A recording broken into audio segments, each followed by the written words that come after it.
So a lot of guys are nervous about flirting for different reasons. One is they're afraid of maybe a rejection. Two is they're maybe afraid of some kind of like social reprisal or something like that. And three is maybe, I guess, due to the rejection thing or potential rejection, they're worried about maybe a knock to their self-esteem, right? The idea that if the girl rejects them or doesn't respond positively, it might hurt their own image of themselves or their own belief in themselves or something like that. So there is kind of a lot on the line potentially, or it's perceived that there's a lot on the line with these flirty behaviors. And a key thing to do is actually to do them in a way where there is less on the line, so to speak. So instead of going in with like some big, bold declaration of love or some extremely harsh tease that could actually be offensive if not taken the right way, that's not where you want to start. Usually you want to start very light and small with just little tiny flirtatious maneuvers, just a slight indication of man to woman, or just a slight little little sort of smirk on your face as you deliver something that kind of says it without saying it. Right, so start small, and if flirtation is going to be well received, you'll see that, and then you'll have permission, so to speak, to go a little further and a little further and a little further. And so that's the best way to flirt under threat of risk, so to speak, or flirt when you're nervous, is flirt small with the idea of increasing when you get a positive response, or at least a non-negative response.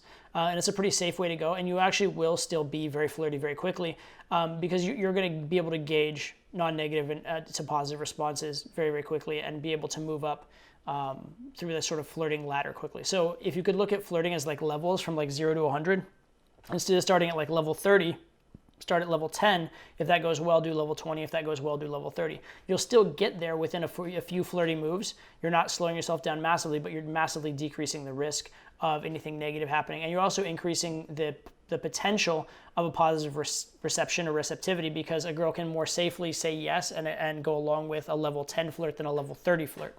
And so by going 10, 20, 30, you're actually increasing the odds of her saying yes to 30 as well. So that's a big thing I would say, is to go slow with it and do it incrementally and in steps rather than all at once. I also want to point out, here's an interesting thing that it's just an idea, kind of unrelated to some of these questions, that's come up in just the last few minutes.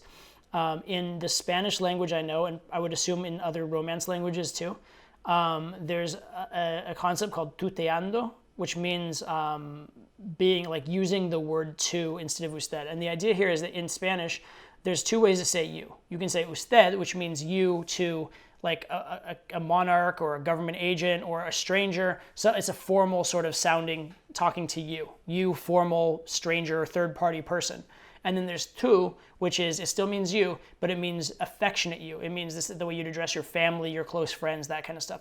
So tutear is like the permission from someone to address them instead of with the formal usted as the informal tu, right? So you use the informal pronoun to address them. And there's actually like kind of a formality within, like, if you're being really rigorous and proper, you should ask a stranger, at least back in the day. I don't know what the culture is now, but when I was learning Spanish, 25 years ago or something like that, it was a big thing. You're supposed to be polite and tutear and ask if you have permission to refer to them in this familiar way. But the idea of flirting is that you are referring to someone in that familiar way. And I don't suggest asking permission to do it. I suggest just experimenting with it and lightly doing it. But it's that difference between when you say the word you, are you saying you and thinking of them in your mind as you external, you third party, you authority, you piece of a hierarchy, you non-human, or are you thinking you familiar, you friendly, you loving, right? And so the nature of how you are considering your relationship with them and the level of familiarity you're allowing yourself, the level of affection in your voice, the level of affection of the words you use, all of this contributes, and it's all very subtle. So it's all like there's subtle incremental steps that you can use where you can't really get rejected. It's a lot harder to reject a tone of voice or a mannerism or a nonverbal implication than it is to reject an outright, flat out said word, right? So if you flat out say something that's potentially insulting or demeaning, that could potentially go badly for you. It's still unlikely, but it could. But if you just have kind of like a playful kind of like mocking tone in your voice, it's kind of, no one's gonna be like, go to like the authority and be like, he had a mocking tone in his voice. But I said you seemed like a nice person. Where's the problem here?